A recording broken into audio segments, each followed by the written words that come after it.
మంచిగా కట్ చేశారో ఇక్కడ చూడండి నూనె. ఇప్పుడు మా నాన్నగారు కారం కలుపుతారు దీంట్లో. చూడండి దీంట్లో కూడా చిప్స్ ప్రిపేర్ చేసుకోవాలి అనుకుంటే మీరు ఈ విధంగా సరిపడా సాల్ట్ తీసుకోవాలి, తర్వాత కారం తీసుకోవాలి, అది కూడా సరిపడా. ఎక్కువ తీసుకుంటే మళ్ళీ ప్రాబ్లం అవుతుంది. అందుకని మా అన్నగారు ఇప్పుడు తీసేశారు ఒక స్పూను. కారం పొడి కూడా చూడండి కలుపుకుంటున్నారు. ఇప్పుడు సాల్ట్ కారం రెండు కలిపేయాలి. సాల్ట్ కనపడకూడదు మనకు, అలా కలిపేయాలి. చూడండి ఇంత బాగా మిక్స్ చేస్తున్నారు. మీరు కూడా ఇలా మిక్స్ చేసుకోవాలి. ఇప్పుడు మళ్ళీ కారం పొడి వేస్తున్నారు. ఇక్కడ చూడండి సైజ్ చూడండి, మనం చిప్స్ ఎంత తీసుకున్నాము అన్నది, కారం అవి చూడండి ఎంత తీసుకున్నాము అన్నది. ఇప్పుడు ఇలా కలుపుకొని మంచిగా మిక్స్ చేసుకోవాలి. చూడండి ఫస్ట్ మనం చేసేటప్పుడు ఆరబెట్టుకోవాలి చిప్స్ అన్ని. కారం పొడి మనం మంచిగా కలుపుకుంటే ఎంత మంచిగా కలుపుకుంటే అంత మంచిది. మంచిగా మిక్స్ చేసుకున్న సాల్ట్ కారం పొడిని మనం తర్వాత ఏం చేయాలి అంటే డబ్బాలు మంచిగా క్లోజ్ చేసుకోవాలి.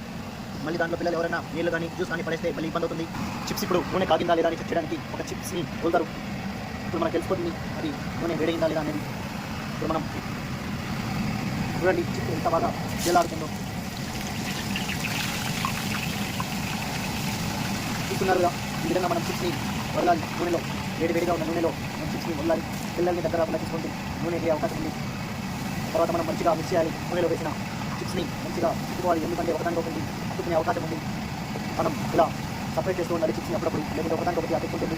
మీ డౌట్ అంతా ఈ కారం పొడిని ఎప్పుడు కలుపుతారనే కదా, వెయిట్ చేయండి చూపిస్తాం. చూడండి చిప్స్ ఎంత బాగా వేడి నూనెలో కాగుతున్నాయో.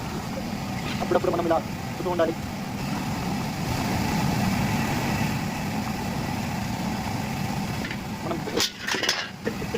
మనం ఇలా తిప్పుతున్నప్పుడు మనకు తెలిసిపోతుంది అది వేడిగా అయిందా లేదా, మంచిగా ఫ్రై అయిందా లేదా.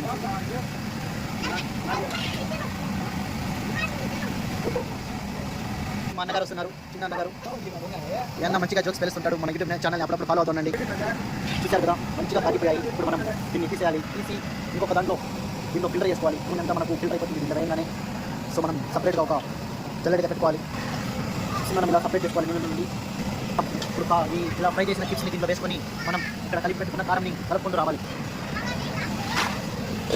ఇప్పుడు మనం సెకండ్ రౌండ్కి వెళ్తున్నాము, కానీ మనం అది రికార్డ్ చేయట్లేదు. మనం ఇప్పుడు కారం కలిపినప్పుడు మనం డైరెక్ట్ దాకా వెళ్ళిపోదాం. ఇప్పుడు నిన్న తర్వాత మనం ఈ కారం పొడిని అయితే కలుపుకున్నాము. మనం కారంని మంచిగా కలుపుకోవాలి. ఇలాంటి బ్లాక్స్ ఎవరైనా చేస్తుంటే కొంచెం దూరంగా ఉండండి. కారం కలలో పడే అవకాశం ఉంది ఇలా కలపెట్టినప్పుడు. చూస్తున్నట్టుగా మనకు సరిపడా ఉప్పు కారం కలిపిన మిశ్రమాన్ని కలుపుకుంటూ రావాలి. మీకు బ్యాక్గ్రౌండ్లో సౌండ్ వినిపిస్తుంది. అది ఏంటంటే చిప్స్ మనం మళ్ళీ ఫ్రై చేస్తున్నాం. ఇలా మంచిగా కలుపుకోవాలి.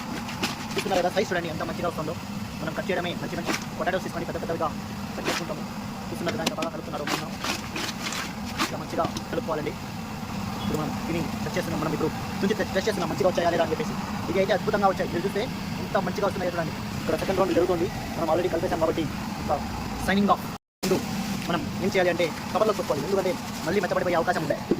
కవర్లో పోసుకొని మనం కట్టిపడేయాలి, ఎందుకంటే ఇప్పుడు చలికాలం కదా. అది కాకుండా చలికాలం కాకపోతే మనం మెత్తగా అయిపోయే అవకాశం ఉంది కాబట్టి మనం జాగ్రత్త తీసుకోవాలి.